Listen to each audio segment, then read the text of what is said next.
Hi friends, అందరికీ నమస్కారం అండి. కనీస పెన్షన్కు సంబంధించి ఇకపైన ఉద్యోగులకు గుడ్ న్యూస్ అండి.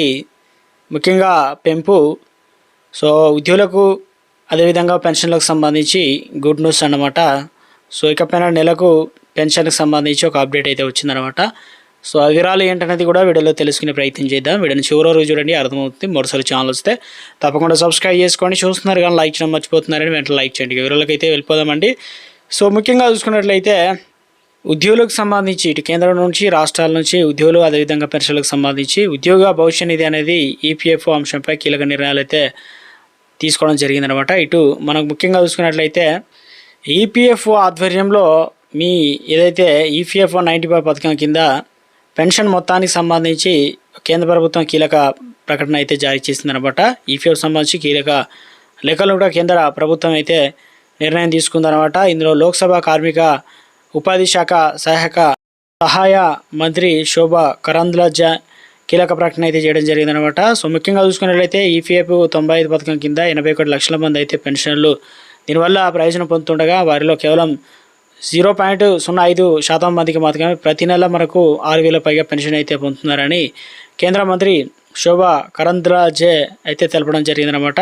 సో ఇక ముఖ్యంగా చూసుకున్నట్లయితే ఏడాదిలో మార్చి 31వ తేదీ నాటికి దాదాపు 81 లక్షల మందికి పెన్షన్లో కేవలం 53,541 మంది మాత్రమే ఏదైతే ఆ మొత్తం కంటే ఎక్కువ పెన్షన్ వస్తుందని చెప్పడం జరిగింది. 6,000 రూపాయల కంటే సమాధానం కూడా ఇవ్వడం జరిగింది. అయితే ఈపీఎఫ్ 95 పెన్షన్ సంబంధించి 9,000 పెంచాలని కార్మిక సంఘాలు అయితే డిమాండ్ చేస్తున్నాయి అనమాట. ఈ డిమాండ్ పైన సంఘాలు ఉద్యమం కూడా చేసిన విషయం తెలిసిందే. దీని కింద అందిస్తున్నటువంటి ఈ పథకం కింద కనీస పెన్షన్ 1,000 రూపాయలు మాత్రమే అయితే వస్తుందన్నమాట. అయితే దీన్ని నుంచి సర్వత్రా డిమాండ్ అయితే పెంచాలని చెప్పేసి వ్యక్తమవుతుంది.